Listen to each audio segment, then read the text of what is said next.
The Great Hall of the Concord Spire had never held so many species under one roof, and it had never held so much fear either.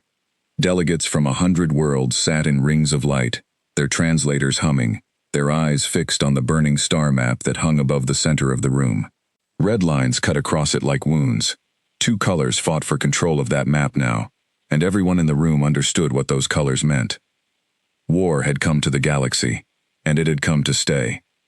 For 300 years, the galaxy had lived under an uneasy peace kept by two great powers. The Ascendancy ruled from the core worlds, old and proud, believing that order came only through strength and hierarchy. The Covenant ruled from the outer arms, younger, built from 100 rescued and rebuilt species, who believed that no one should rule alone. The two powers had circled each other for centuries, trading insults and treaties in equal measure. Then, 6 months ago, an Ascendancy fleet had annihilated a Covenant research station on the edge of the Keir Belt, and the uneasy peace had shattered like glass. Now every species in the galaxy was being asked the same question. Choose a side, or be crushed between them. Ambassador Rhea Oduya of the Covenant stood at the podium, her 4 eyes moving across the crowd. "We are not asking for your fleets," she said. "We are asking for your voices. Every world that stands with the Ascendancy tells the galaxy that cruelty wins. Every world that stands with us tells the galaxy that we still believe in something better." Across the chamber, Ascendancy High Marshal Thren Vale rose slowly, his metal-plated body catching the light. "Sentiment will not stop our fleets," he said. "The Covenant offers you comfort. We offer you survival. Choose wisely, or choose not at all, and we will choose for you." The room fell into murmurs. Small species representatives whispered to each other, weighing survival against conscience, weighing fear against fear. In the back of the hall, almost forgotten by most of the delegates, sat a single human woman in a plain gray uniform. Her name was Ambassador Sarah Voss, and she had been sent from a small blue world called Earth, a species barely 40 years into galactic contact, a species most of the room considered too new, too weak, and too unimportant to matter in a war of empires. Sarah Voss had not wanted this posting. 3 years earlier, she had been a junior researcher studying alien trade languages at a university in Nairobi, content to spend her career translating contracts and treaties instead of standing at the center of galactic history. She had taken the ambassador post because no one else wanted it either, because Earth was still too small, too new, and too poor in political capital for any of the more experienced diplomats to want to waste their careers representing it. She had learned quickly that being underestimated was not always a disadvantage. People spoke more freely around someone they did not fear, and Sarah had spent 3 years listening far more than she spoke, gathering the kind of knowledge that came only from being ignored by the powerful. She thought of that now as she watched the two great powers argue over the fate of 100 worlds, neither of them once glancing toward the human seats near the back of the hall. Neither the Ascendancy nor the Covenant had ever seen Earth as anything more than a curiosity, a species that had stumbled onto interstellar travel through what most galactic scholars considered a series of lucky accidents rather than genuine achievement. Humans had been discovered, not the other way around. An Ascendancy scout ship had first detected Earth's radio signals barely 40 years earlier, and first contact had been a clumsy, careful affair, both sides uncertain whether the other represented an opportunity or a threat. In the years since, Earth had joined the loose network of treaties that bound the galaxy's smaller powers together, careful never to align too closely with either the Ascendancy or the Covenant, watching instead from the edges as the two empires postured and maneuvered around each other. It had not been strategy at first, merely caution born of ignorance. Only later, as human scientists and diplomats came to understand the true shape of galactic politics, had that caution hardened into something more deliberate, a belief, shared quietly among Earth's leadership, that neither empire truly had humanity's interests at heart, and that survival meant building strength enough to answer to no one else's crown. No one expected her to speak. When she stood, the chamber quieted only out of politeness. "Earth will not choose a side," Sarah said. The silence that followed was not polite anymore. It was the silence of surprise, then disbelief, then, in the eyes of the Ascendancy delegation, something close to contempt. High Marshal Vale let out a short mechanical laugh. "Your species has one shipyard and no war fleet. You have nothing to offer either side, human. Your neutrality changes nothing. We're not offering you a fleet, Sarah said. We're telling you that Earth intends to remain independent of this war, and that any attempt to force our hand, by either side, will be treated as an act of aggression against our territory. Ambassador Oduya tilted her head. You would stand alone? Against both the Ascendancy and the Covenant? We would stand alone, Sarah said. Earth does not need permission to defend itself. Vale's laughter turned harder. Then you will fall alone too, when it suits us.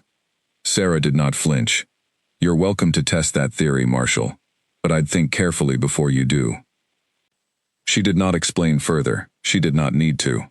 3 days earlier, a message had arrived from Earth Fleet Command to every embassy in the galaxy. A message that had been quietly forwarded and quietly ignored by most of the great powers, because they assumed it was empty posturing from a species too young to know better. The message announced, in plain and simple words, that Earth had completed construction of a single warship unlike anything seen before in known space, and that this ship, and this ship alone, would answer for Earth's sovereignty from this day forward. They had named it the Reckoning. Most of the galaxy dismissed the claim as human exaggeration. Humans were known for big words and small fleets, but a few analysts, the careful ones, the ones who tracked energy signatures and shipyard construction patterns instead of politics, noticed something strange. Earth's shipyards, hidden deep in the asteroid belt between Mars and Jupiter, had drawn power output during construction that no single vessel should have required. Whatever they had built, it was not a normal warship. High Marshal Vale did not know this, or did not care. To him, humans were an irritation, a young species that had stumbled into galactic society through luck rather than merit, protected until now only by treaties that meant nothing once war began. He turned from the podium and addressed his aides in a low voice, ordering a probe of Earth's border. Nothing large, just enough to remind the humans of their place. Ambassador Oduya watched him go, then looked back at Sarah with something between curiosity and respect. You have made an enemy today, she said quietly, once the chamber had begun to empty. We already had one, Sarah answered. We just stopped pretending otherwise. Rhea studied her for a long moment, her 4 eyes moving slowly across Sarah's face, as though searching for something hidden beneath the calm exterior.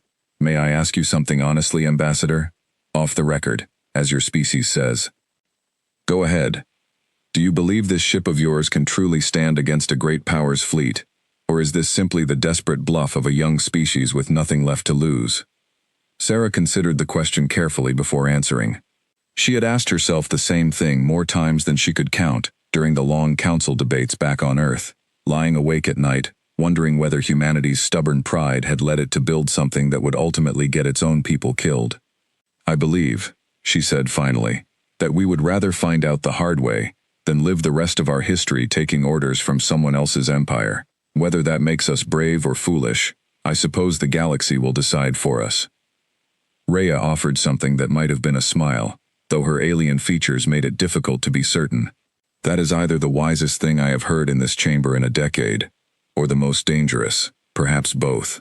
She left without another word, her long robes trailing behind her, as the last of the Covenant delegation filed out of the Great Hall. Sarah remained a while longer, watching the star map above the chamber slowly dim as the session's projectors powered down, the red lines of war fading into darkness until only the faint outline of the galaxy remained, vast and indifferent to the small dramas unfolding within it. By the time she returned to the human embassy compound on the outskirts of the Spire district, reports had already begun filtering in from Earth's intelligence network. The Ascendancy's internal communications, partially intercepted by Allied Covenant listening posts and shared quietly through back channels Sarah was not technically supposed to know about, showed exactly what she had expected. High Marshal Vale had wasted no time authorizing a probe of Earth's border defenses, dismissing the human ambassador's warning as the empty bravado of a species too small to matter. Sarah sent a single encrypted message back to Fleet Admiral Okafor before retiring for the night. 4 words that carried the full weight of everything she had learned in that chamber.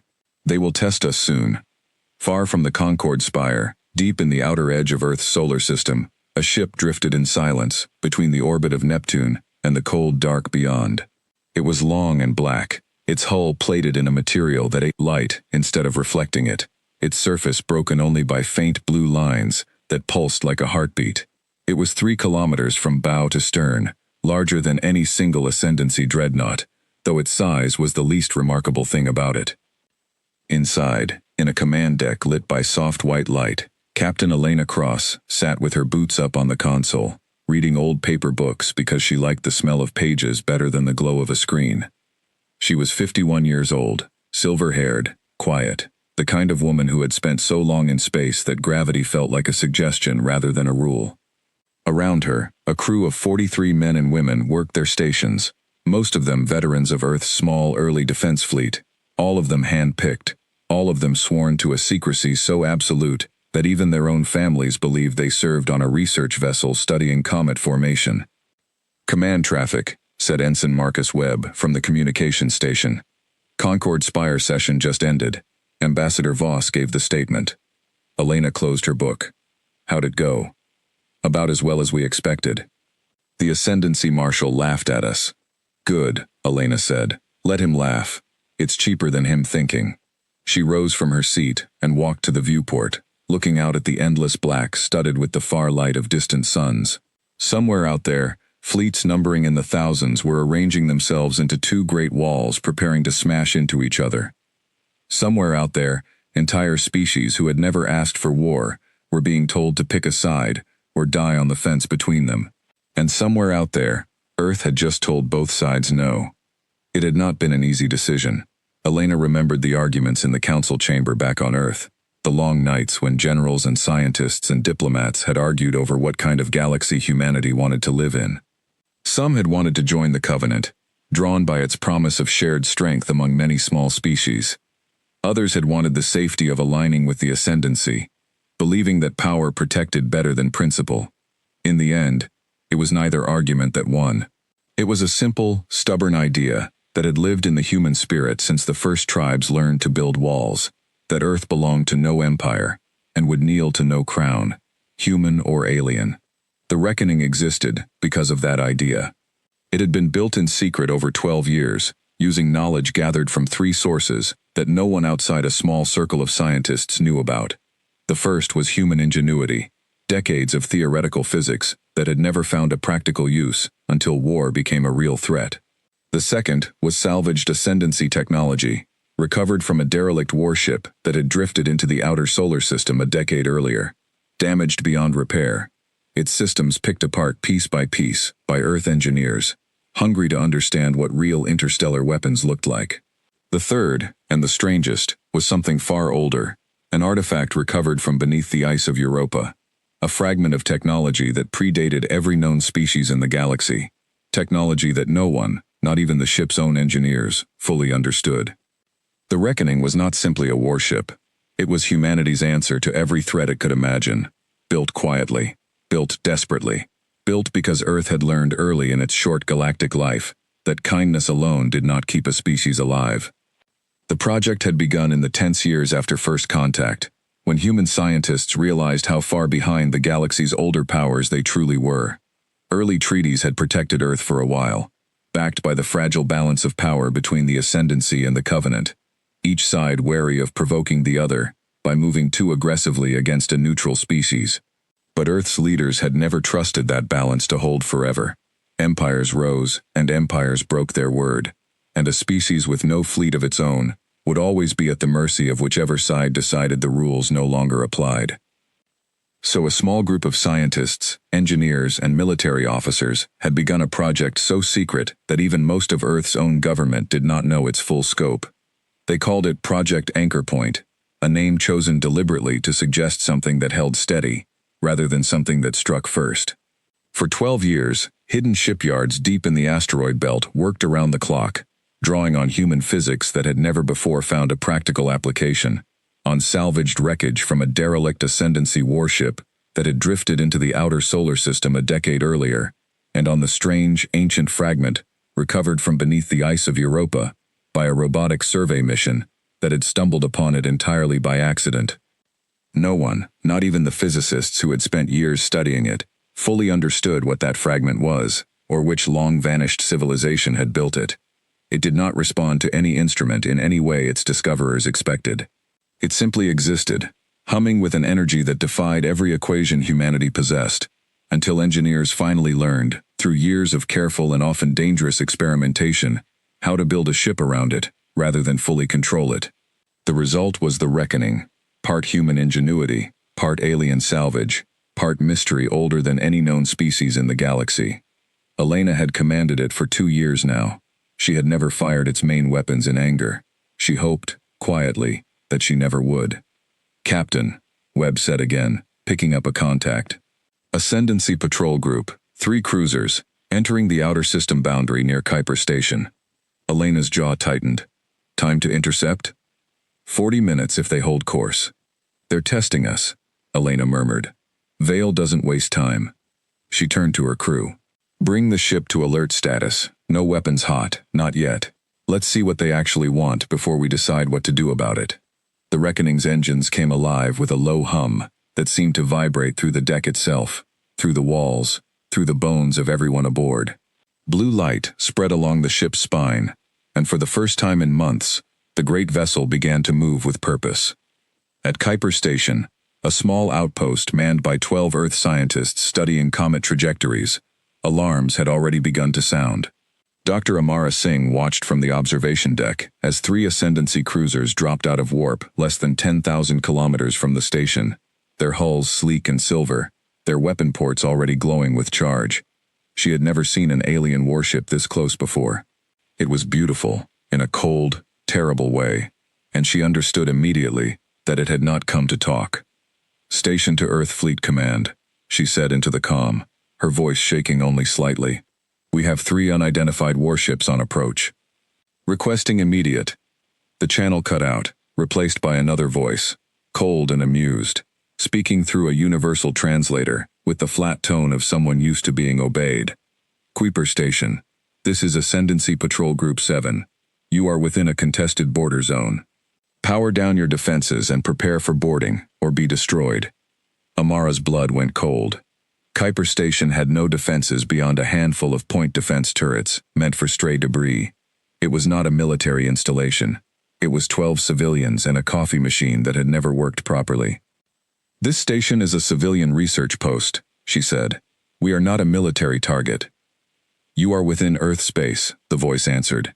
"Earth space is now contested space. Power down, or be destroyed." The 3 cruisers began to close distance, weapons charging brighter. Amara closed her eyes, gripping the edge of the console, waiting for the end. It never came. Space itself seemed to bend near the edge of the system, a shimmer of distortion that most sensors would have mistaken for a gravitational anomaly.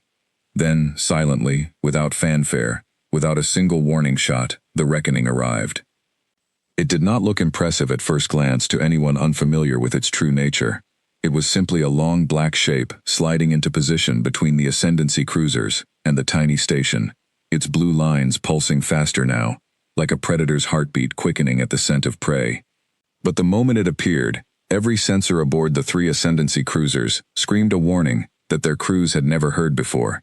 Not against Covenant fleets, not against pirates, not against anything in 300 years of Ascendancy dominance. The lead cruiser's captain, a veteran named Doran Halsk, who had served in 40 engagements, stared at his display in confusion. "That's impossible," he muttered. "That mass reading is impossible." Aboard the Reckoning, Elena Cross stood at the center of her bridge, watching the same 3 cruisers on her own display, her expression calm, almost gentle. "Open a channel," she said. Webb complied. "Channel open, Captain." "Ascendancy Patrol," Elena said, her voice steady, carrying no anger, no fear, only the flat certainty of someone who had already decided how this would end. "You are threatening an unarmed civilian station. Withdraw now, and this ends without further incident." Doran Halsk's confusion turned to anger. He did not know what this ship was, but he knew that no single vessel, however strange, spoke to an Ascendancy patrol group like that. "Human vessel," he snapped. "Identify yourself and stand down, or you will be destroyed alongside the station." There was a pause. Then Elena's voice returned, quieter now, almost sad. "You had your warning." The 3 cruisers opened fire. It happened faster than anyone aboard could process. 40 energy lances, each capable of cracking a moon-sized asteroid, streaked toward the reckoning in a coordinated barrage meant to overwhelm any single target through sheer volume. Doran Halsk had used this exact tactic to destroy pirate motherships twice his size. It had never failed him. It failed him now. The reckoning did not dodge. It did not raise visible shields in the way ascendancy sensors expected. Instead, the space around it simply rippled, and the incoming fire bent around the hull like water flowing around a stone, curling away into empty space, dissipating into harmless light. Not a single shot connected. On the bridge of the lead cruiser, silence fell as the crew stared at their displays in disbelief. Nothing in the Ascendancy's 300 years of warfare had prepared them for a weapon that simply refused to be hit. "Fire again," Halsk ordered, his voice tight with something close to panic. "Full barrage. Everything we have." The cruisers unleashed everything, every weapon, every system, pouring firepower into the black shape before them, with the desperation of hunters who had just realized their prey did not fear them at all.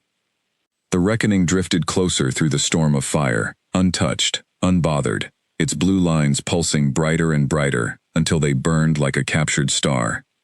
Then, and only then, did it respond. A single beam of light, thin as a needle, lanced out from the reckoning's bow and touched the lead cruiser's engine section. There was no great explosion, no dramatic flash of destruction. The cruiser simply went dark, every system failing at once, drifting dead in space like a puppet with its strings cut. "Second and third vessels," Elena said calmly. "You have 10 seconds to reverse course before I do the same to you." The remaining 2 cruisers did not need 10 seconds.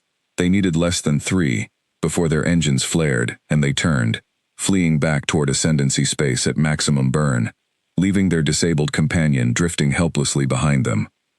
Aboard Kuiper Station, Amara Singh opened her eyes slowly, half expecting to find herself dead, and instead found herself alive, staring through the viewport at the great black shape that hung silently between her tiny station and the retreating enemy ships. She did not know what to say. No one on the station said anything for a long moment.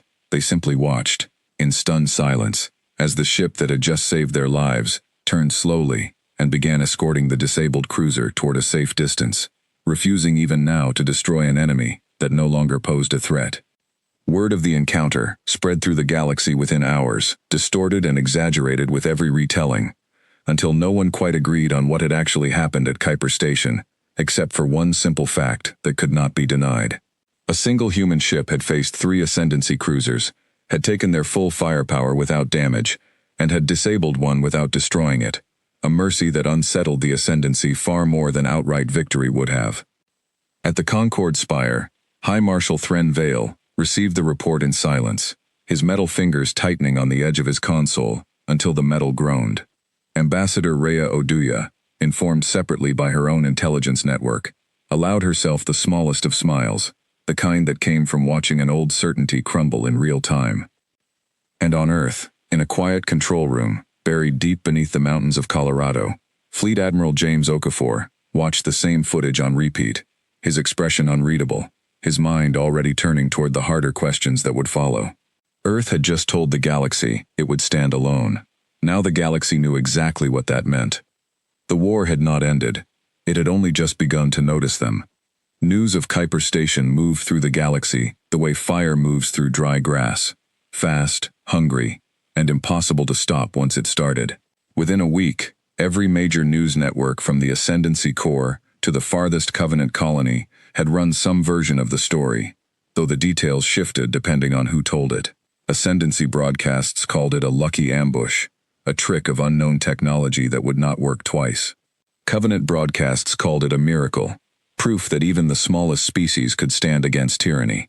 Neither side wanted to admit the simplest truth, which was that no one actually understood what had happened, and that frightened them more than anything else. On Earth, life continued in a strange, quiet tension. Most people went about their days without knowing the full truth of the reckoning, only that Earth Fleet Command had responded to an incident near Kuiper Station, and that the situation was under control.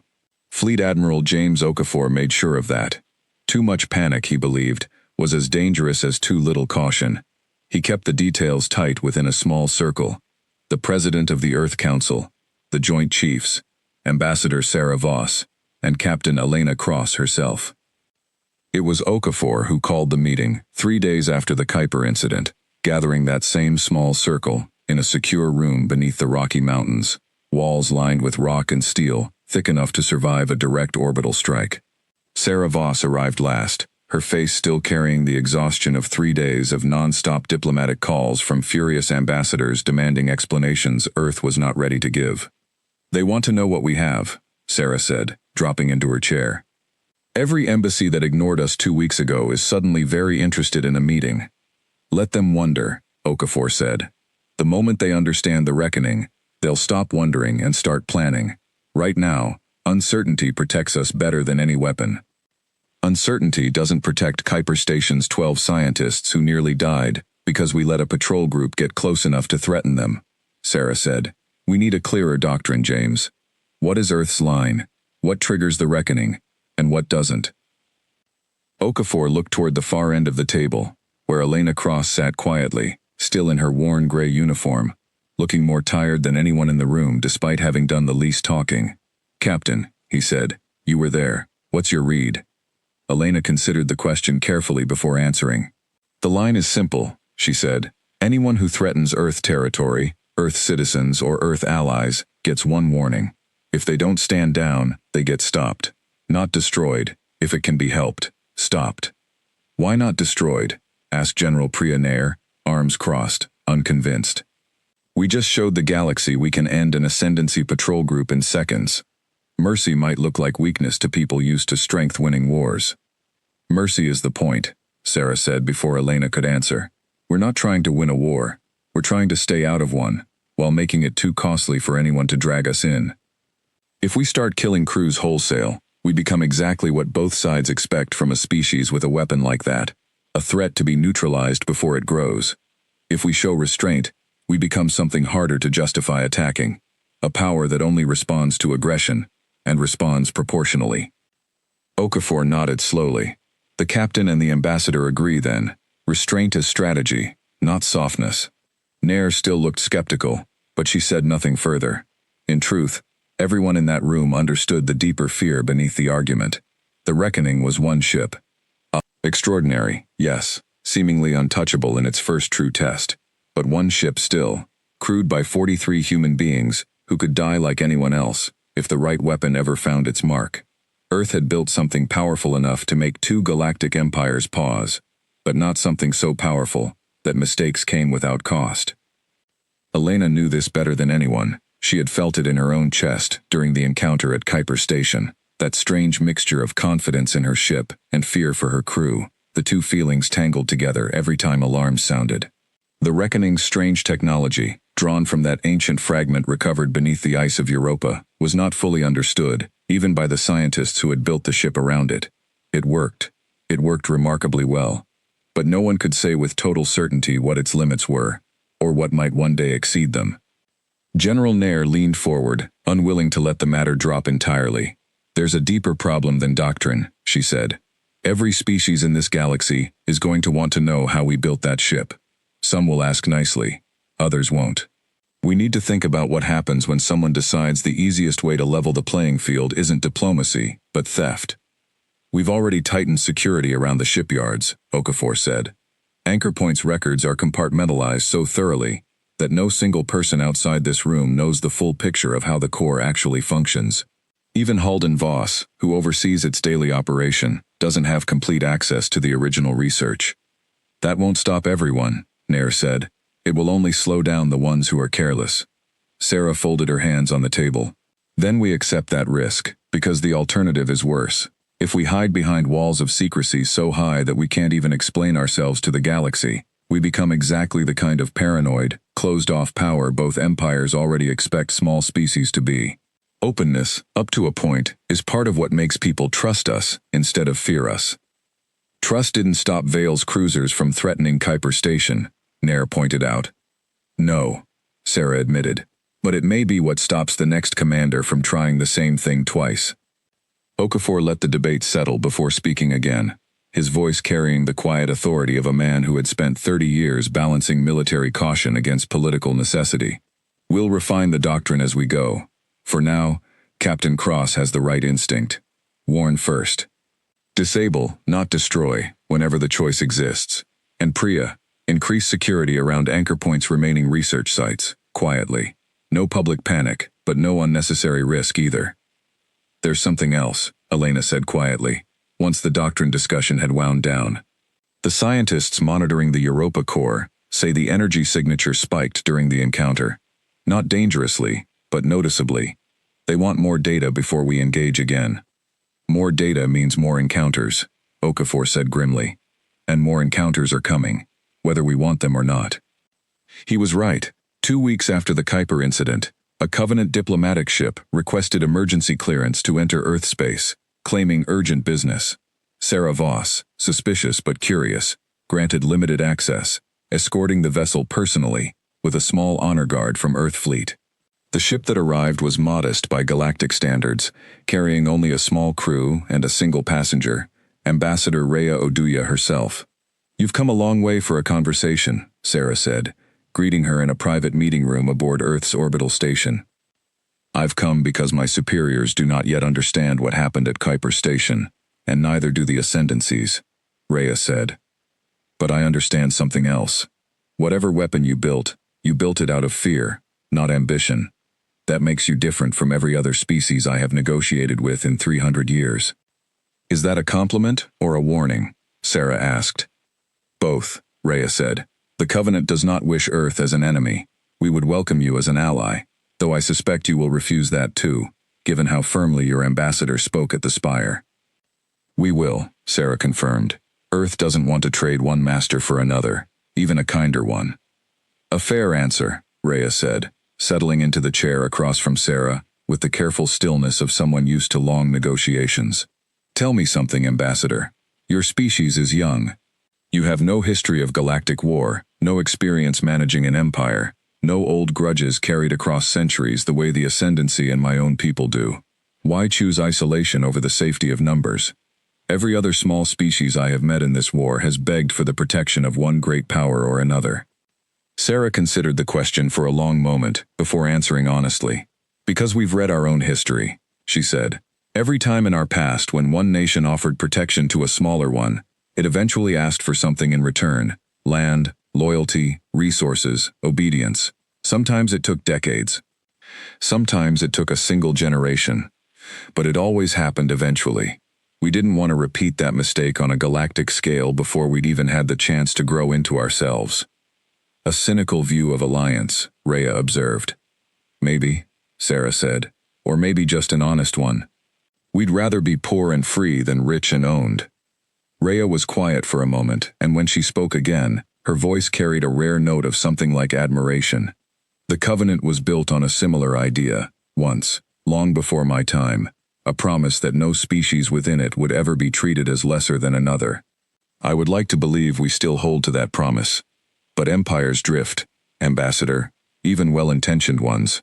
Perhaps your people are wise to trust no one's promise but your own." "Perhaps," Sarah agreed, "though I hope that doesn't mean we can't still be friends, even without a treaty to make it official." Rhea's 4 eyes blinked in that pattern Sarah still hadn't learned to read, and this time, unmistakably, it was a smile. "I would like that very much." Rhea studied her for a long moment, 4 eyes blinking in a pattern Sarah still hadn't learned to read. "Then let me offer something simpler than an alliance," she said. "Information.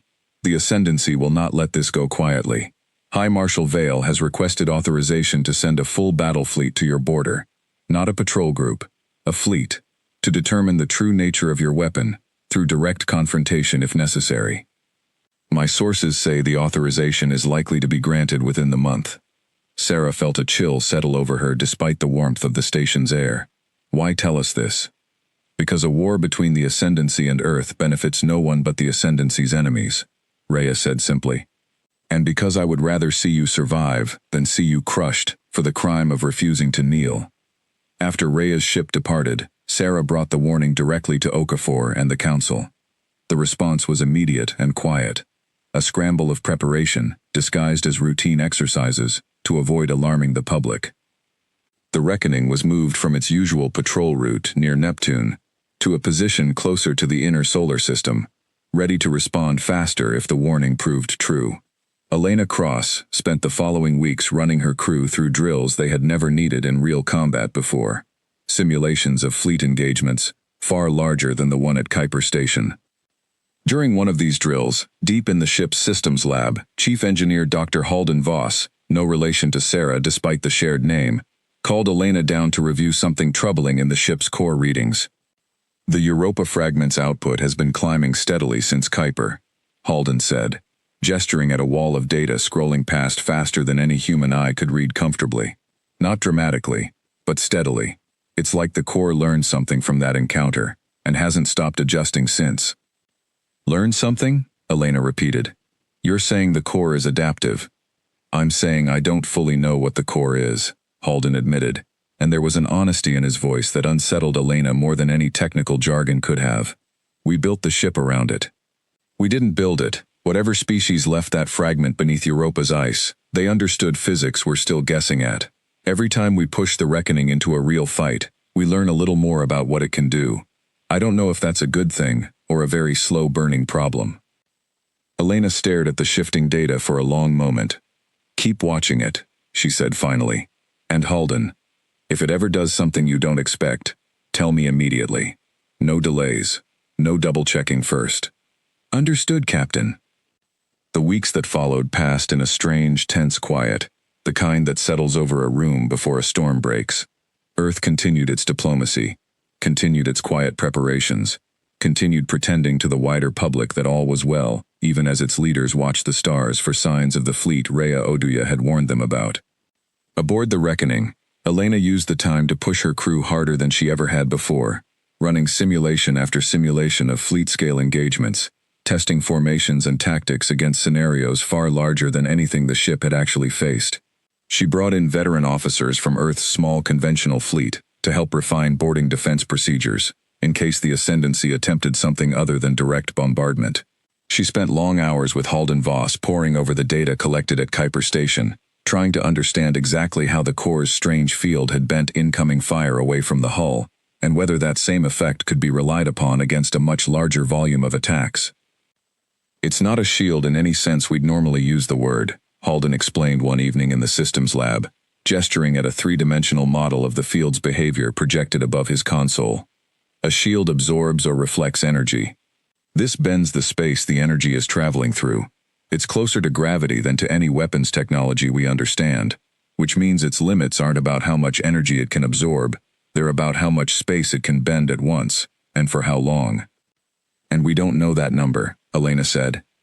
We don't know that number, Halden confirmed. Every time we push it, we learn a little more, but we're always learning it in the middle of a fight, which isn't exactly the safest classroom.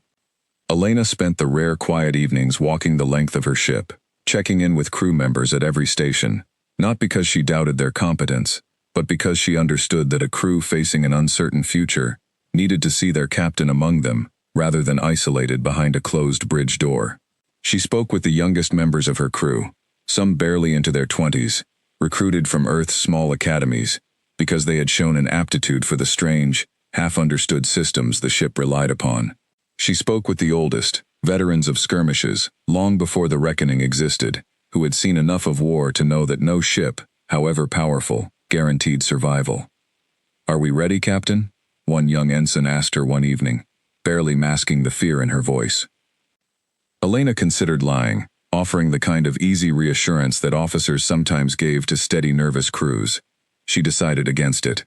"I don't know," she said honestly, "but we're as ready as 12 years of preparation and 2 years of learning this ship can make us. That has to be enough, because it's what we have." The ensign seemed to find more comfort in the honest answer than she would have in a comfortable lie, and Elena made a note to remember that lesson for whatever conversations came next.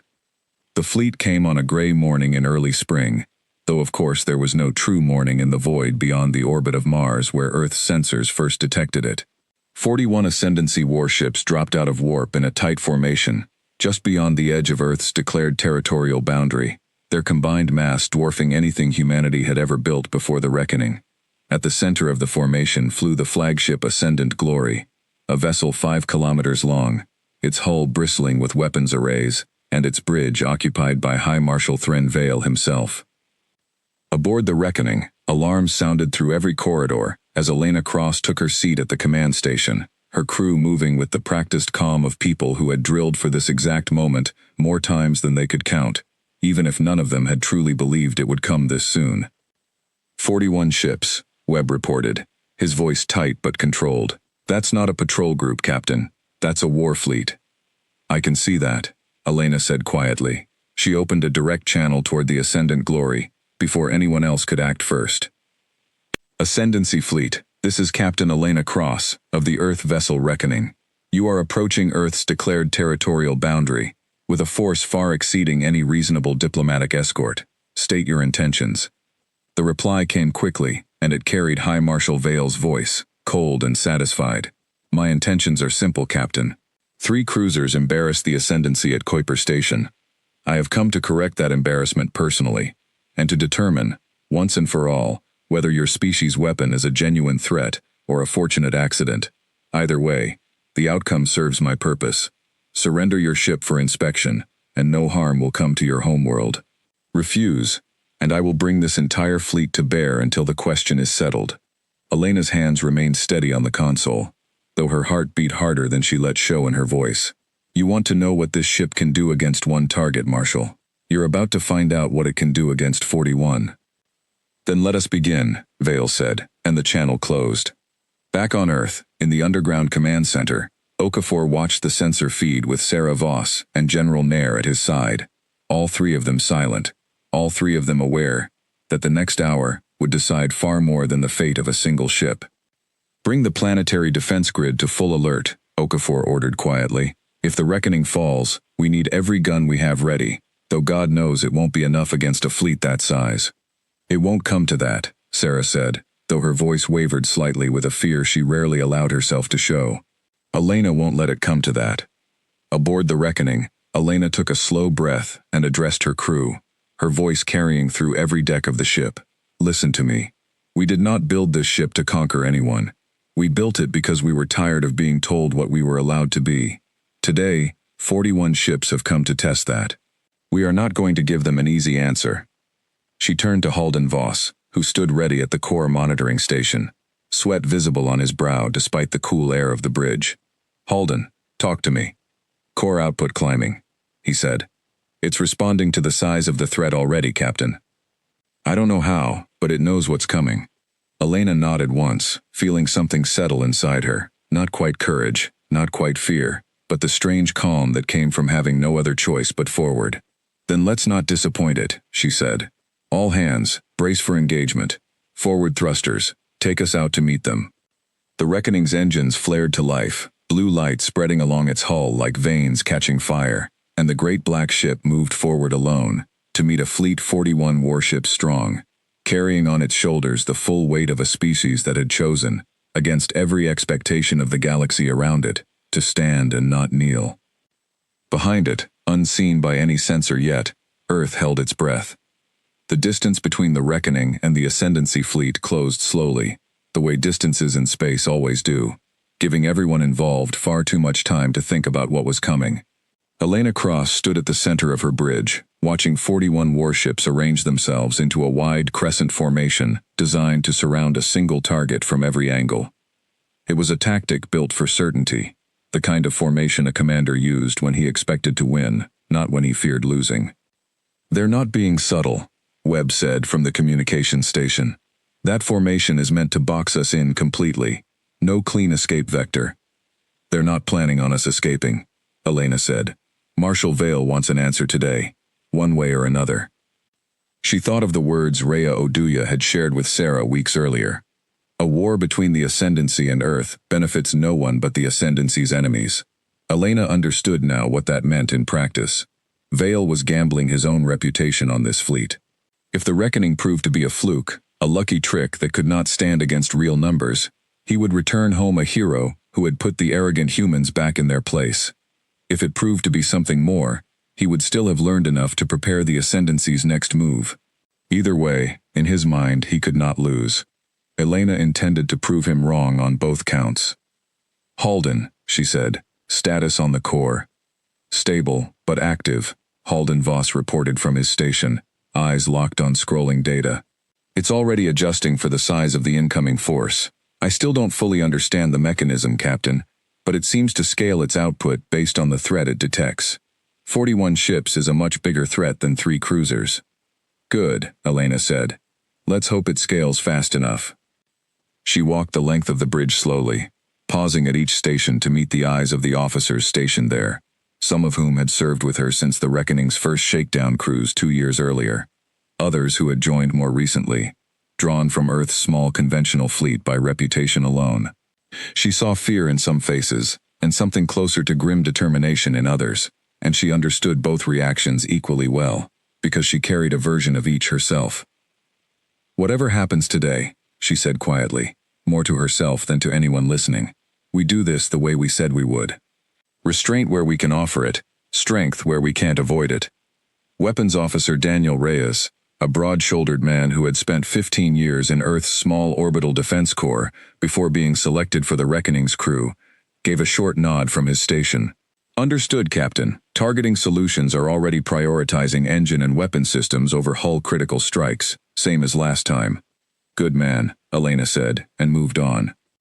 At the science station, Dr. Mei Lin monitored a secondary feed tracking the Ascendancy Fleet's energy signatures, cross-referencing them against the limited data Earth's intelligence services had gathered on Ascendancy warship classes over the past several years. Captain, I'm seeing at least 6 vessels in that formation, with signatures I don't recognize. They may have brought newer technology than what we saw from the patrol group at Kuiper Station. Keep watching them, Elena said. If they've got something new, I want to know before it surprises us. The reminder settled over the bridge like a held breath. Whatever confidence the Reckoning's earlier victory had built among the crew, no one aboard mistook this moment for a repeat of an old fight. 41 ships were not 3, and empires that had survived 300 years of galactic warfare did not remain static in the face of a single defeat. Elena allowed herself exactly one more slow breath before returning to her command chair, settling into it with the same calm she had carried through every drill for the past 2 months. The Ascendant Glory hailed them one final time as the crescent formation completed its arrangement, boxing the Reckoning in from every side, except directly above and below, where empty space offered the illusion of an escape that both sides knew was meaningless against ships capable of firing from any angle. Last chance, Captain. Vale's voice came through, calm now, almost gentle in its cruelty. Power down, and submit to inspection. I will even allow your crew safe passage home. Only the ship interests me. You already have my answer, Marshal, Elena replied. Then let history remember that you chose this, Vale said, and the channel closed. The Ascendancy Fleet opened fire in a coordinated wave, designed to overwhelm any single point of defense. 41 ships, unleashing everything they had at once. Thousands of energy lances and torpedoes converging on a single black shape at the center of their formation. It was, by any reasonable measure, an unsurvivable amount of firepower, enough to vaporize a small moon in seconds. The Reckoning's hull rippled with that same strange distortion Elena had seen at Kuiper Station, space itself seeming to fold and bend around the ship like a shield, made of nothing at all. Most of the incoming fire curved away harmlessly into the void, but this time, unlike before, a handful of shots found their mark, striking the outer hull with force enough to shake the entire ship and send sparks flying from overloaded conduits along the lower decks. Back on Earth, in the underground command center beneath the Rockies, Fleet Admiral Okafor watched the battle unfold, through a delayed sensor feed relayed from a small stealth observation drone trailing far behind the Reckoning, close enough to gather data, but far enough to avoid drawing fire itself. Sarah Voss stood beside him, her hands clenched at her sides, watching the icon representing her homeworld's only warship disappear briefly behind a wall of simulated fire on the tactical display, before reappearing, still moving, still fighting. "Talk to me, James," she said quietly. "Is she going to make it?" "I don't know," Okafor admitted, something he rarely allowed himself to say aloud in front of the Council's representatives. But the room held only the 3 of them now, Nair having stepped out to coordinate the planetary defense grid's own readiness, in case the worst came to pass. No one's ever tested that ship against a force this size. "We built it to be strong. We never got the chance to learn exactly how strong." Sarah closed her eyes briefly, thinking of Elena Cross, of the quiet confidence the captain had carried through every briefing over the past 2 years. Never boastful, never certain of victory, only certain of purpose. "She'll find a way," Sarah said, as much to convince herself as anyone else in the room. "She always does." "Hull breach, deck 12, someone called out. "Sealing bulkheads now." Elena gripped the edge of her console as the ship shuddered under the impact. 41 ships firing in unison was simply too much, even for the Reckoning's strange defenses to fully deflect. Some damage was getting through, and everyone on the bridge understood what that meant. The Corps' protection had limits after all. "Casualties?" Elena asked immediately. "None reported yet," came the reply. "Damage confined to outer sections. We're holding." "Return fire," Elena ordered. "Target their forward line. Disable. Don't destroy. If you can manage it."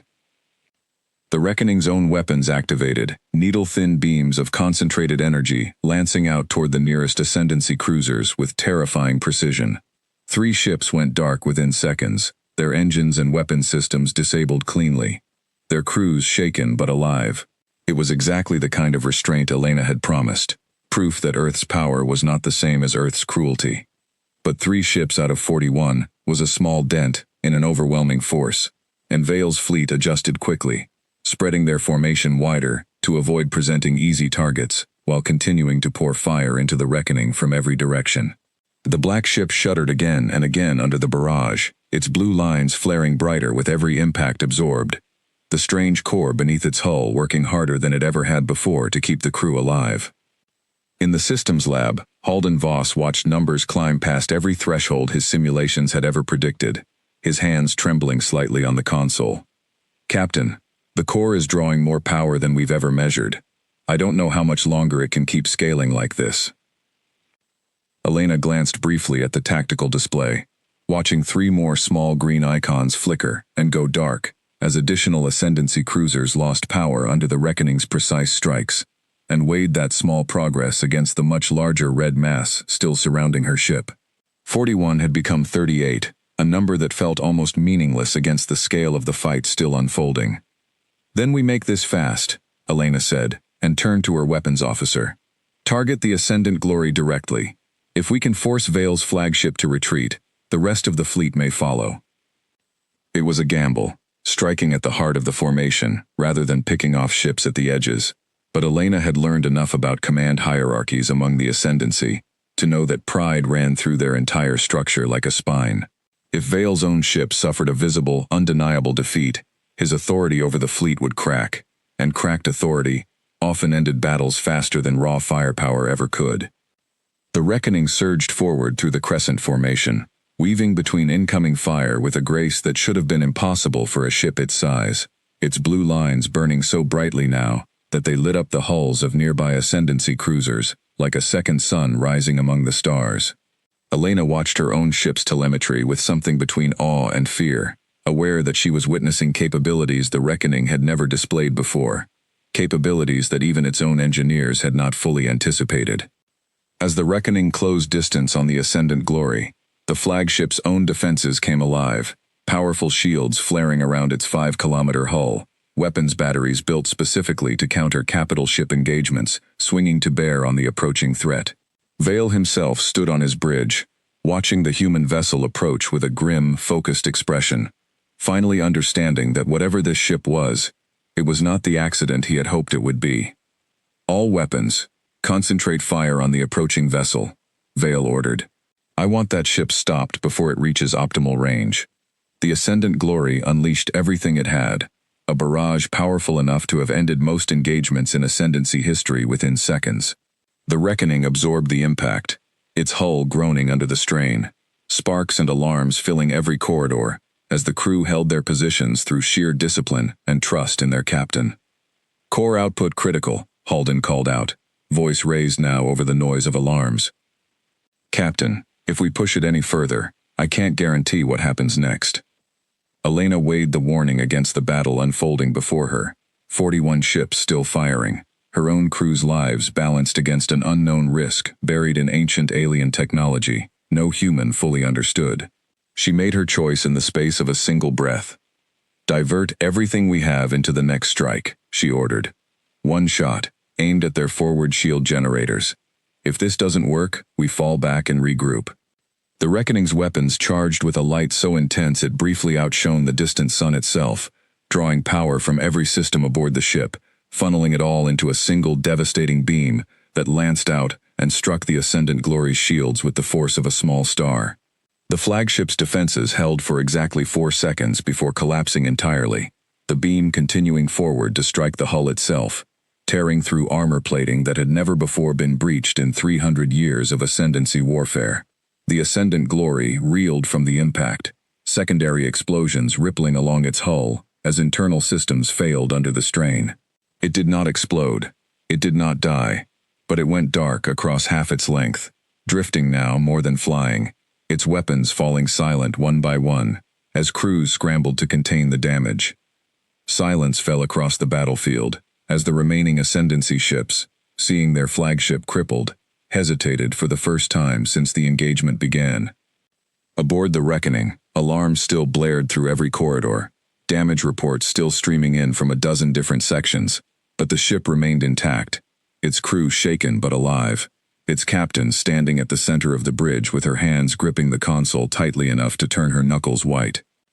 "Open a channel to the fleet," Elena said, her voice hoarse but steady. Webb complied, and Elena addressed the remaining ships directly, knowing that every word now mattered as much as any weapon aboard her ship. "Ascendancy fleet, your flagship is disabled. Your marshal is alive. This does not need to go further. Withdraw now, and we will render whatever assistance we can to your wounded. Continue this attack, and I promise you, the next ship I disable will not be so lucky as the Ascendant Glory." For a long moment, nothing happened. Then, one by one, the Ascendancy ships began to pull back, their formation breaking apart as individual captains made the choice their marshal no longer could from his darkened bridge. Within minutes, the remaining 37 functional ships had retreated to a safe distance, leaving the crippled Ascendant Glory drifting alone between the two forces. Elena did not hesitate. "Send a rescue shuttle to the flagship," she ordered. "Offer to evacuate wounded crew. No weapons, no boarding parties. Just help." It was a decision that would be debated for years afterward, in council chambers and history books across a dozen worlds, whether mercy shown to an enemy fleet moments after nearly losing everything was wisdom or foolishness.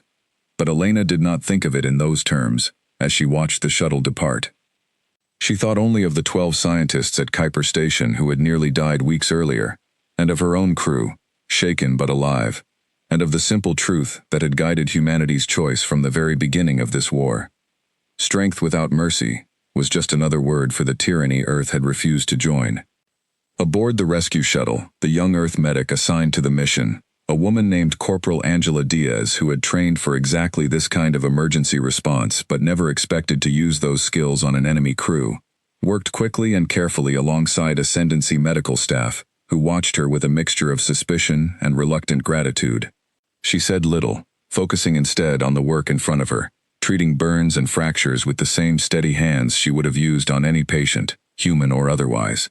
It was a small moment, unremarkable in the scale of the larger battle, but it was exactly the kind of moment Elena Cross had hoped her crew would create when she gave the order to send help rather than press an advantage. High Marshal Vale, badly injured but alive, was carried aboard the rescue shuttle by his own stunned crew, staring at the black ship that had humbled his entire fleet without destroying a single vessel outright. As he was carried past a viewport, he caught sight of Elena Cross's face on a small display screen, relayed by the shuttle's systems, and for the first time in his 300 years of service, he found himself without words. Word of the battle reached the Concorde Spire within hours, spreading faster and further than the Kuiper Station incident ever had. This time, there was no room for doubt, no possibility of dismissing it as luck or exaggeration. A single human ship had faced a war fleet of 41 vessels, had crippled its flagship, and had shown mercy to the survivors, rather than pressing an advantage that could have destroyed them entirely. Ambassador Rhea Oduya received the report in her private quarters aboard the Spire, reading it twice before setting it down and staring out at the star map that hung permanently in her window, its red lines still marking the ongoing war between her people and the Ascendancy. She thought of Sarah Voss, of the quiet certainty in the young ambassador's voice weeks earlier, and of the strange, stubborn species that had built something the galaxy had never seen before, out of nothing but fear and determination. Earth had not chosen a side, but for the first time since the war began, both sides understood that Earth's choice to stand alone was not a weakness to be exploited. It was a wall that neither empire could afford to break. And far beyond the Concord Spire, in the quiet dark of Earth's outer solar system, the reckoning drifted home, its hull scarred but intact, its crew exhausted but alive, carrying with it a question that would echo through the rest of the war to come. If Earth could stand against 41 ships and win, without becoming what it fought against, what exactly was this small, stubborn species capable of when truly pushed? Back on Earth, once the sensor feeds confirmed the Reckoning's survival and the Ascendancy fleet's retreat, Sarah Voss allowed herself to sit down for the first time in hours, her legs suddenly unsteady beneath her. Okafor placed a hand briefly on her shoulder, an unusual gesture from a man who rarely showed emotion in the command center, before turning back to the flood of reports now arriving from every corner of Earth's defense network. "We survived," Sarah said quietly, still staring at the tactical display where the icon representing the Reckoning glowed steady once more. "We survived," Okafor agreed. This time. Neither of them said what both understood clearly. Vale would not simply accept this defeat and move on. Pride wounded twice did not heal quietly, especially not in a man who had built his entire career on the assumption that Ascendancy strength was absolute. Somewhere among the stars, the next chapter of this conflict was already being written, and Earth would need every ounce of the resolve it had just displayed to survive whatever came next. No one in the galaxy, human or otherwise, knew the answer yet, but everyone had begun to wonder. In the weeks that followed the battle above Earth, the galaxy changed in ways that no treaty or war council could have planned for. Small species who had spent months agonizing over which great power to align with suddenly found themselves asking a different question entirely. If the Ascendancy could send 41 ships against a single human vessel and still be forced to retreat, what did that say about the true balance of power in this war? And if Earth could stand alone and survive, why couldn't others? Small trading vessels that once avoided human space out of simple indifference now altered their routes, deliberately, to pass near Earth's borders, their captains eager to be seen, however briefly, under the protection of a species that had twice refused to bend. Diplomatic requests flooded Sarah Voss's office from minor species Earth had barely exchanged formal greetings with before, each one carefully worded, each one dancing around the same unspoken question: would Earth extend its strange, stubborn protection to worlds beyond its own? Refugee convoys began arriving at the edge of Earth's solar system within a month, small ships carrying frightened people from worlds caught between the Ascendancy and Covenant war zones. Most were species Earth had barely heard of before joining galactic society, the Telvashi, small insectoid traders whose home system had been seized by the Ascendancy as a forward supply base, and the Oren, gentle aquatic beings whose world had been destroyed in a Covenant and Ascendancy crossfire that neither side had bothered to apologize for. Sarah Voss found herself managing a diplomatic crisis she had never trained for, an unofficial flood of desperate refugees seeking protection from a species that had never claimed to want the responsibility of protecting anyone but itself. She brought the matter to Fleet Admiral Okafor and the Earth Council with an urgency that surprised even her own staff. "We can't turn them away," she said, standing before the council in the underground chamber beneath the Rockies. "Word has spread that Earth space is the one place in this galaxy where no fleet dares to attack without provocation. That reputation is bringing people here, whether we asked for it or not. We didn't build the Reckoning to become a refugee shelter for the whole galaxy," General Nair said, arms crossed as always. "Every ship we let inside our border is a risk. What if the Ascendancy uses a refugee convoy as cover for another attack? Then we screen them carefully," Sarah answered. "But we don't turn away people fleeing a war we refuse to join. That's not neutrality, Priya. That's cruelty wearing neutrality as a mask." Okafor listened quietly to the argument, weighing both sides the way he always did before making a decision. Finally, he spoke. "Earth stood alone by choice," he said. "That doesn't mean we stand cold. Sarah's right. If we start turning away the desperate because we're afraid of what it costs us, then Vale was right about us all along, and everything the Reckoning has done so far means nothing." One of the younger council members, a former civil engineer named Tomas Reyes, who had only recently been elected to represent the Pacific Coalition, raised a concern that had been quietly troubling several of his colleagues. Even if we screen every ship carefully, he said, we're setting a precedent. Once word spreads that Earth shelters refugees from both sides of this war, we become a symbol whether we want to be one or not. Symbols get attacked. We're already a symbol, Sarah replied. Ever since Kuiper Station, the only question now is what kind of symbol we choose to be. One that hides behind its own walls, or one that stands for something beyond simple self-preservation. Okafor let the debate run its course a while longer before bringing it to a close, aware that every voice in the room carried a piece of the larger truth. We'll move carefully, he said. Screened access, limited numbers at first, close monitoring of every vessel that requests entry. If this becomes unmanageable, we adjust. But Sarah's right about one thing. We can't build our identity around refusing entanglement and then close our doors to everyone who needs help. That's not neutrality. That's just fear wearing a nicer word.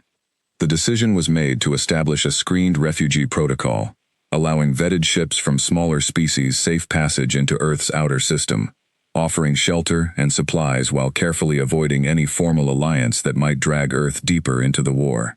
It was, everyone understood, a delicate balance, one that would only grow harder to maintain as more species arrived, seeking safety under humanity's unlikely wing. Elena Cross found herself spending less time patrolling empty space and more time escorting convoys of frightened refugees through contested border regions, the Reckoning's presence alone often enough to deter ascendancy patrols from interfering. It was during one such escort mission, 3 months after the battle above Earth, that she encountered the situation that would test humanity's resolve in a way even Vale's fleet had not managed to. The convoy carried nearly 3,000 Oren refugees, their aquatic transport vessels ill-suited for the kind of extended travel the war had forced upon them, their life support systems straining under the load of far more passengers than the ships had been designed to carry. Elena had agreed to escort them through a dangerous stretch of space near the border of a disputed system called Vithara, a region claimed by both the Ascendancy and the Covenant, though neither had established firm control over it.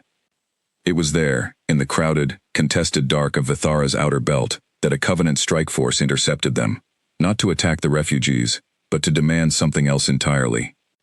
Captain Cross, came the transmission, carrying the voice of a Covenant commander Elena did not recognize. We require those refugee vessels to divert to Covenant-controlled space. Oren technology includes water filtration systems, critical to our war effort. We will compensate the refugees generously for their cooperation. Elena's temper, usually kept carefully in check, flared at the casual cruelty hidden behind polite diplomatic language. Those people just lost their homeworld, she said, her voice hard. They're not cargo to be redirected for your war effort. They are also not your citizens, Captain, the commander replied evenly.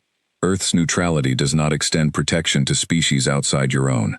I would remind you that interfering with Covenant operations in contested space could be seen as exactly the kind of provocation your government has worked so hard to avoid. It was a pointed threat, wrapped carefully in legal language, and Elena understood immediately what the commander was gambling on, that Earth's carefully built reputation for restraint would make her hesitate to escalate a confrontation over refugees who technically had no formal claim to Earth's protection. She thought of Sarah's words back in the council chamber. That's not neutrality. That's cruelty wearing neutrality as a mask. These refugees are under Earth escort, Elena said. That makes any attempt to seize them an act of aggression against an Earth-protected convoy, regardless of their species. You have one warning to withdraw. The Covenant commander hesitated, clearly not having expected such a firm response from a species that had built its entire reputation on avoiding entanglement in the galaxy's larger conflicts. You would risk conflict with the Covenant over aquatic refugees who mean nothing to your species? They mean something to the people escorting them, Elena said. That's enough. Aboard one of the Oren transport vessels, an elder named Vashtu Kel watched the standoff through a small viewport, his people's translucent, water-filled pods pressed close around him, in the cramped quarters of a ship never meant to carry so many for so long. He had lost his home, his ocean, and most of his extended family to the crossfire between empires that had never once asked the Oren what they wanted.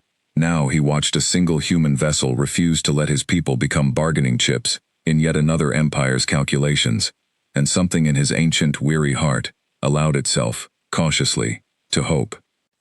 The standoff lasted nearly 20 minutes, Covenant strike craft holding position at the edge of engagement range, while Elena's ship remained steady between them and the refugee convoy, refusing to yield an inch of space. In the end, it was not force that resolved the confrontation, but the simple, unbearable weight of risk. The Covenant commander, unwilling to be the officer responsible for triggering open conflict with Earth over a cargo of refugees his own superiors had not explicitly authorized him to seize, chose to withdraw his strike force, rather than test the reckoning's resolve firsthand. Word of the Vithara standoff spread quickly among the galaxy's smaller species, adding another layer to the growing legend surrounding Earth and its lone warship. It was no longer simply a story about a powerful weapon, capable of humbling an ascendancy fleet. It had become a story about a species willing to extend its protection, even to those who owed it nothing, a reputation that drew both admiration and suspicion in equal measure. Not everyone in the galaxy welcomed this reputation. Ascendancy propaganda channels worked overtime in the months following the battle above Earth, attempting to frame the encounter as an unfortunate tactical miscalculation rather than a genuine defeat, insisting that the Ascendancy's true might remained unchallenged across the rest of the galaxy. Few outside the Empire's own core worlds believed it, and privately, even some within the Ascendancy's ruling structure began to whisper that the era of unquestioned dominance their empire had enjoyed for 3 centuries might finally be ending. High Marshal Vale, recovering slowly from his injuries and the humiliation of his fleet's retreat, found himself increasingly isolated within the Ascendancy's command structure, his failure at Earth used as ammunition by political rivals eager to see him replaced. He requested a private audience with the Ascendancy's ruling council, a body of ancient beings who had governed the Empire for longer than most species had existed, determined to convince them that Earth represented a threat too significant to be left unresolved. The humans grow bolder with every encounter, Vale argued before the assembled council, his voice carrying the strain of a commander desperate to reclaim his standing. They shelter refugees. They interfere with Covenant operations as freely as they resist our own. If this continues unchecked, other species will begin to see Earth as a safer patron than either the Ascendancy or the Covenant, and our war effort will suffer for it. One of the council elders, an ancient being named Karsh Delnor, whose body had long since been replaced by mechanical systems sustaining a mind older than most star charts, regarded Vale with something between patience and disappointment. You ask us to authorize a full invasion of Earth space, Marshal, based on the failure of your own fleet to subdue a single vessel. I ask you to authorize a response proportional to the threat, Vale said. Not a patrol group, not a single fleet. Overwhelming force. Enough that no single ship, however strange its technology, could hope to withstand it. Not every voice on the council agreed with Vale's assessment. A younger elder named Fessa Orr, one of the few council members who had studied Earth's short history in any depth, spoke against the proposal, with a caution few in the chamber expected. We should consider, she said, that a species willing to face our fleets twice without breaking may simply keep surviving a third time, and a fourth, no matter how many ships we send. There is a point past which strength stops looking like strength and starts looking like desperation. Vale dismissed the concern with the confidence of a man who had already convinced himself of his own necessity. There is no such point when the numbers are large enough, he said. 180 ships is not a message, it is an ending. The council deliberated for 3 days before reaching a decision that would set the course for the war's next chapter. Overwhelming force was authorized, not merely a fleet, but the single largest gathering of Ascendancy warships assembled in over a century. 180 vessels, drawn from 3 separate war fronts, a force so large that its assembly alone would weaken the Ascendancy's ongoing campaigns against the Covenant elsewhere in the galaxy.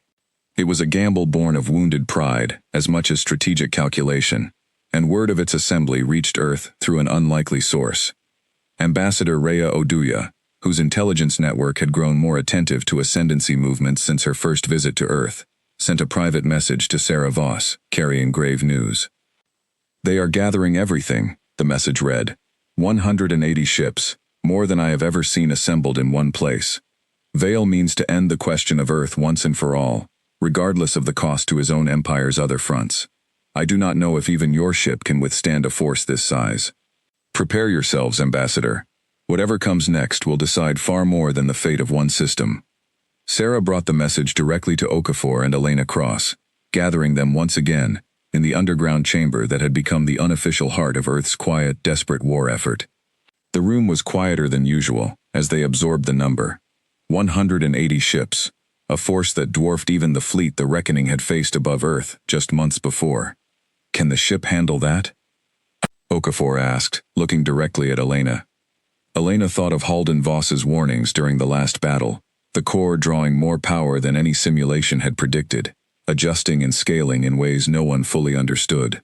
She thought of the damage the Reckoning had taken even against 41 ships, damage that had pushed the ship's ancient heart to limits its own engineers could not confidently measure. I don't know, she said honestly, but I know what happens if we don't try. Sarah looked between them, her expression carrying the weight of a decision that belonged to all of Earth, not merely to its council or its fleet command. Then we prepare for the largest battle this species has ever fought, she said quietly, and we hope that whatever built that ship left us enough of itself to survive what's coming. Far above Earth, in the quiet dark where the Reckoning drifted between patrols, Elena Cross stood alone on her bridge in the hours before the next alert would come, looking out at the distant lights of her homeworld, small and blue and fragile against the endless black. She thought of the 12 scientists at Kuiper Station, of the 3,000 Oran refugees she had refused to abandon at Vithara, of every choice that had led humanity to this single, impossible position. One ship, one crew, standing between an entire homeworld and the largest fleet the Ascendancy had assembled in a century. She thought, too, of something Halden had said months earlier, when the ship's strange core had first begun to show signs of adapting beyond anyone's expectations. We didn't build the Reckoning. We built a home for something we still don't understand. Whatever waited inside that ancient fragment beneath its hull, Elena hoped desperately that it understood, as clearly as she did, exactly what was coming, and exactly how much depended on what happened next. Below decks, the crew spent their final quiet hours in their own ways. Some wrote letters home, knowing the messages might not reach Earth before the battle began, but needing to write them regardless. Others gathered in small groups in the mess hall, sharing quiet conversation over simple meals, the kind of ordinary comfort that felt strangely precious in the shadow of what was coming. Halden Voss worked alone in the systems lab long past the hour he should have slept, running calculation after calculation on the core's behavior, searching for some answer that might ease the uncertainty gnawing at him, and finding, in the end, only the same honest conclusion he had offered Elena from the very beginning. They would learn the ship's true limits only by testing them. On Earth itself, news of the approaching fleet could not be kept entirely secret, not with a force so large that amateur astronomers across the planet had already begun reporting strange readings in the outer solar system. Fleet Admiral Okafor made the difficult decision to address the public directly, appearing on every major broadcast network to explain, in careful and measured words, that Earth faced a significant threat from an Ascendancy fleet, that the planet's defenses were prepared to the fullest extent possible, and that the government asked for calm rather than panic in the hours ahead. The response across the planet surprised even Okafor, who had expected fear and demands for surrender rather than what actually followed. In cities and towns across every continent, people gathered quietly to watch the news, holding on to each other, praying in whatever fashion their traditions offered, but remarkably few called for capitulation. Something in the story of Kuiper Station, of the battle above Earth against 41 ships, of a captain and crew who had chosen mercy even in victory, had settled into the public imagination as more than mere military news. It had become, in the space of a few short months, a story about who humanity wanted to be, and few were willing to abandon that story now that the greatest test of all had finally arrived. The Ascendancy fleet arrived on a morning that history would later mark as the day the galaxy stopped wondering what Earth was capable of, and finally found out. 180 warships dropped out of warp across the outer edge of the solar system in staggered waves, their combined presence so vast that Earth's early warning sensors struggled to track every individual signature at once. It was, by any measure ever recorded in galactic history, an invasion force, Not a patrol, not a test, but a final and absolute statement of intent. Aboard the Reckoning, Elena Cross watched the sensor display fill with red icons, until the screen itself seemed to be bleeding. 180 ships arranged not in the wide crescent Vale had used before, but in a dense, overlapping sphere, designed to leave no gap, no angle of approach or retreat unguarded. High Marshal Vale commanded this fleet from a new flagship, larger and more heavily armored than the Ascendant Glory had been, its name broadcast openly across every channel as a deliberate insult aimed squarely at the ship that had humiliated him months earlier. He had named it Vengeance. Across the planet below, families gathered around screens in their homes, watching the same distant lights that Elena watched from her bridge, praying, in 100 languages, for an outcome none of them could control. In the underground command center beneath the Rockies, Sarah Voss stood beside Fleet Admiral Okafor once more, her hands clenched at her sides just as they had been during the last battle, though this time the fear in the room was heavier, harder to push aside, because everyone present understood exactly how much larger this threat truly was. "They're not here to negotiate," Webb said quietly from the communications station, his voice tight with a fear he was trying hard not to show. "No," Elena agreed. "They're here to finish what they started." Behind the Reckoning, arranged in defensive positions around Earth itself, the planet's own defense grid stood ready. Hundreds of orbital platforms and interceptor squadrons that Fleet Admiral Okafor had spent months quietly preparing, knowing that if the Reckoning ever failed, Earth would need every gun it could muster, however inadequate those guns might prove against a fleet of this size. It was not enough to win, not against 180 warships. Everyone in that command chain understood this clearly. But it was enough, perhaps, to make victory costly enough that even the Ascendancy might hesitate before ever trying this again. High Marshal Vale opened a channel directly to the Reckoning, his voice carrying none of the smug confidence he had shown months earlier, replaced instead by a grim, focused determination, born of humiliation and desperation in equal measure. "Captain Cross," he said, "you have already cost me my reputation once. I will not allow it to happen a second time. Surrender your ship, or I will burn your homeworld to ash, and let history remember that Earth chose pride over survival." "You said something similar last time, Marshal," Elena replied evenly. "As I recall, it didn't work out well for you. Last time, I brought 41 ships," Vale said. "This time, I have brought enough to guarantee the outcome, regardless of whatever trick your species is hiding."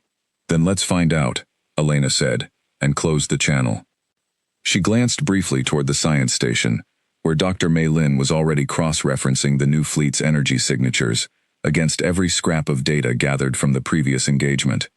"Anything new I should know about, May?" "Several ship classes we haven't seen before," Mei Lin reported, her voice steady despite the tension in the room. "Heavier armor, denser weapon arrays. It looks like the Ascendancy learned from last time and adjusted their designs accordingly." "Of course they did," Elena murmured. "Vale doesn't make the same mistake twice if he can help it." She thought, briefly, of Rhea Oduya's warning, of the price the Covenant ambassador had risked to deliver it, and wondered whether whatever came next would matter enough to justify that risk.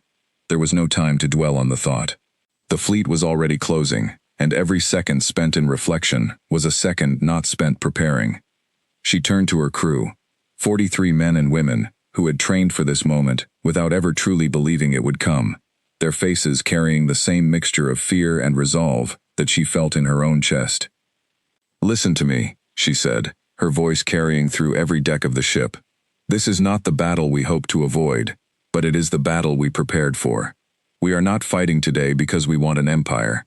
We are fighting because Earth chose to stand on its own feet, and standing on your own feet sometimes means someone bigger tries to knock you down. We do not fall today." In the systems lab, Halden Voss watched the core readings with a focus so intense he barely noticed his own hands trembling. "Captain," he called over the comm, "output is already climbing faster than it did against the last fleet. It's responding to the size of this force before we've even engaged. I don't know what happens if we push this thing to its absolute limit, but I think we're about to find out whether it has one." "Then let's hope it doesn't," Elena said, and gave the order to advance. The Reckoning moved forward alone, as it always had, into the heart of the largest fleet ever assembled by the Ascendancy. its blue lines burning brighter with every passing second as the ancient core beneath its hull drew on reserves no engineer alive fully understood. Vale's fleet opened fire the moment the Reckoning crossed into engagement range, 180 ships unleashing a storm of energy and steel, so vast that it turned the space around Earth's outer system into a blinding wall of light.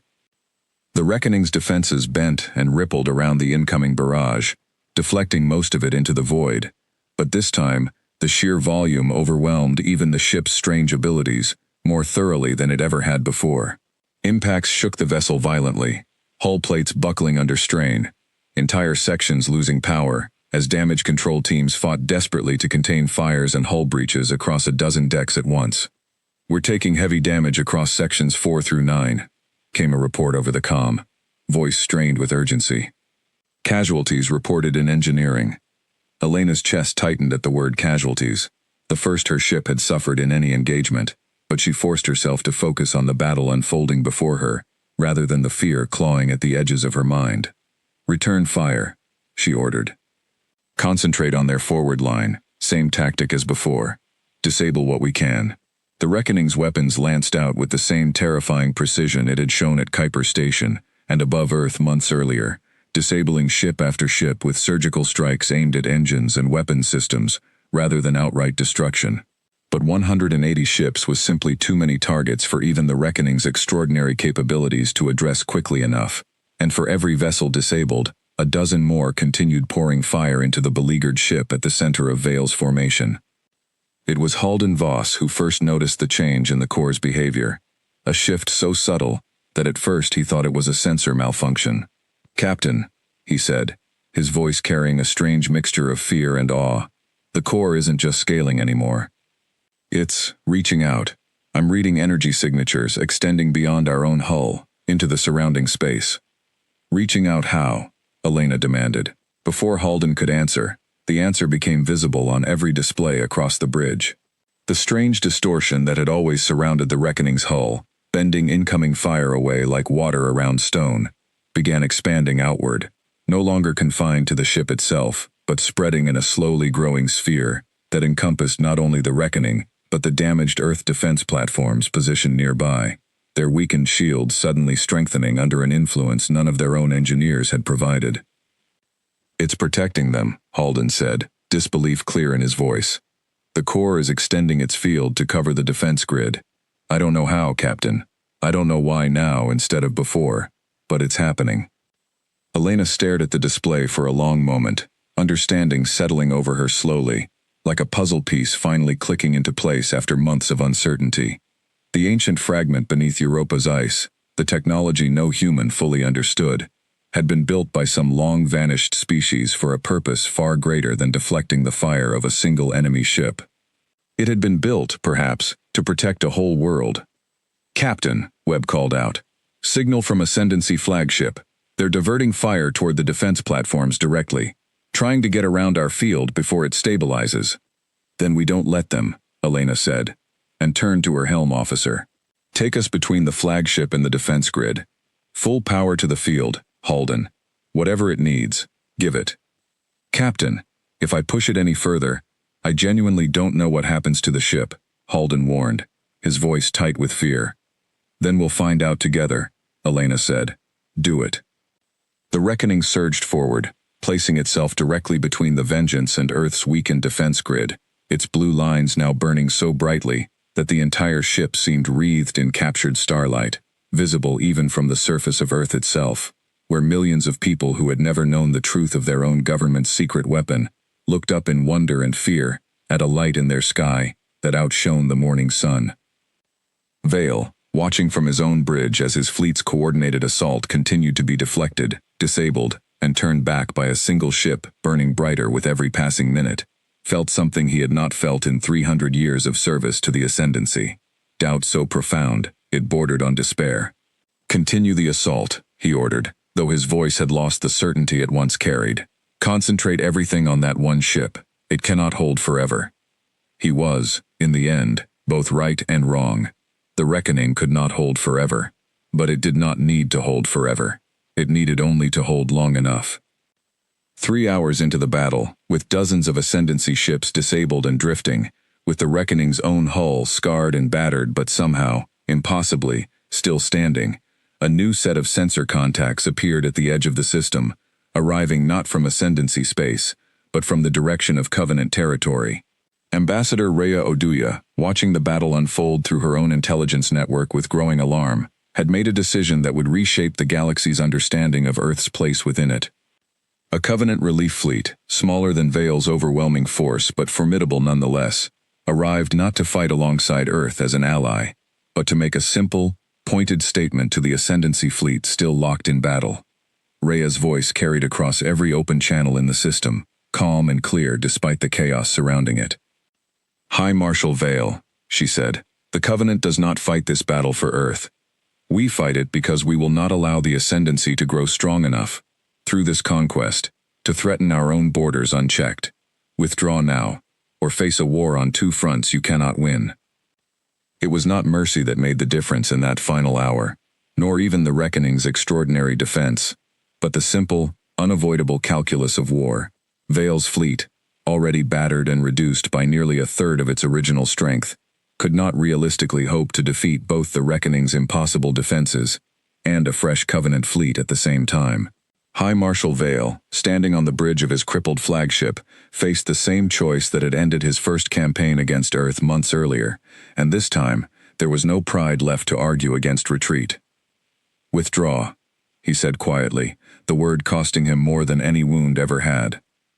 "All ships, withdraw."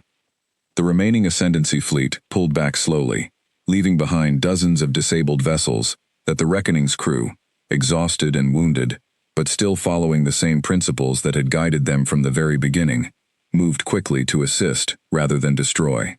Rescue shuttles ferried wounded Ascendancy crew members to safety, a mercy that would be remembered and discussed across 100 worlds in the months that followed, proof that Earth's restraint had never been weakness, but a deliberate, unwavering choice. Among the rescued was a young Ascendancy lieutenant named Corin Athel, barely into his second decade of service, who had watched his own ship's systems fail around him and braced for a death he considered inevitable, given everything he had been taught about human ruthlessness.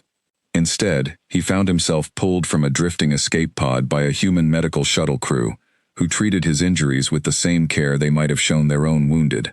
He would carry that memory back to Ascendancy space, quietly reshaping the way at least one officer in that vast empire spoke of humanity for the rest of his career, a small ripple among many that would slowly, over years, soften the galaxy's understanding of the strange, stubborn species that had refused to kneel. Aboard the Reckoning, Elena Cross sank into her chair for the first time in hours, her body trembling with exhaustion, as damage reports continued streaming in from every deck. The ship had survived, battered and scarred, its crew shaken but alive, its ancient core finally quieting after having reached further, and given more than anyone aboard had believed possible. "Halden," she said quietly. "Status on the core." "Stable," he replied, his voice carrying the same exhausted relief she felt in her own chest. "Whatever it did today, Captain, it held. I don't know how, and I'm not sure I ever will, but it held." In the months that followed the battle above Earth, the galaxy's understanding of the young human species shifted permanently. The Ascendancy, weakened by the loss of nearly 60 ships and the humiliation of a second failed campaign against a single world, found itself forced to redirect resources back toward its ongoing war with the Covenant, unable to spare further strength for a grudge against Earth that had already cost it dearly twice over. High Marshal Veil was quietly removed from command, his ambition having cost the Empire more than his pride had ever been worth. The Covenant, for its part, made no further attempts to recruit Earth into its cause, understanding now that humanity's choice to stand alone was not a bargaining position to be negotiated away, but a foundation as solid as the strange ancient technology buried within the Reckoning's hull. Ambassador Rhea Oduya continued her quiet friendship with Sarah Voss, an alliance of mutual respect rather than formal treaty, exactly the kind of relationship Earth had always hoped to build with the wider galaxy. Word of Earth's stand spread to every corner of known space, carried by refugees who had found safety under humanity's wing, by small species who had watched a single ship stand against overwhelming odds not once but twice, and by the simple, undeniable fact that a species barely 40 years into galactic contact had refused to be bullied by empires that had ruled the stars for centuries. Earth did not become a great power in the traditional sense. It built no empire, conquered no territory, and demanded no tribute. It simply remained, stubbornly, exactly what it had always claimed to be, a world that answered to no one but itself.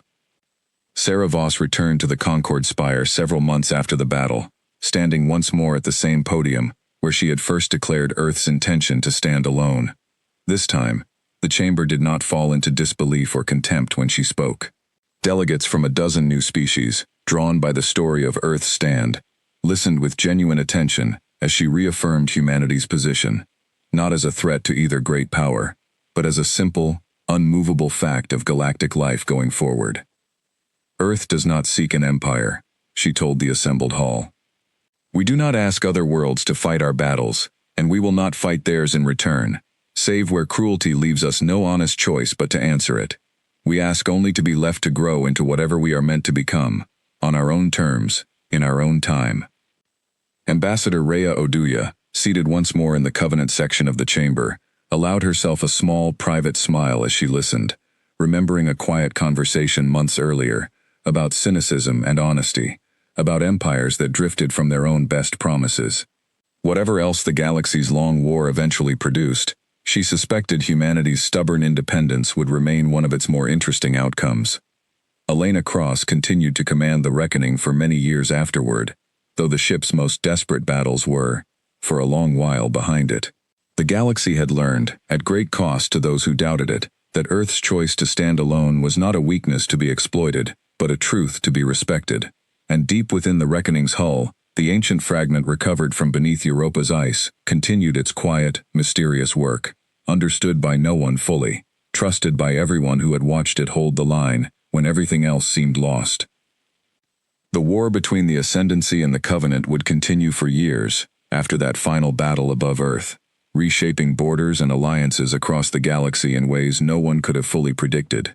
But in the quiet corner of space where a small blue world orbited an unremarkable yellow star, humanity remained exactly where it had always chosen to stand, independent, unclaimed, and, for the first time in its short history among the stars, utterly unafraid.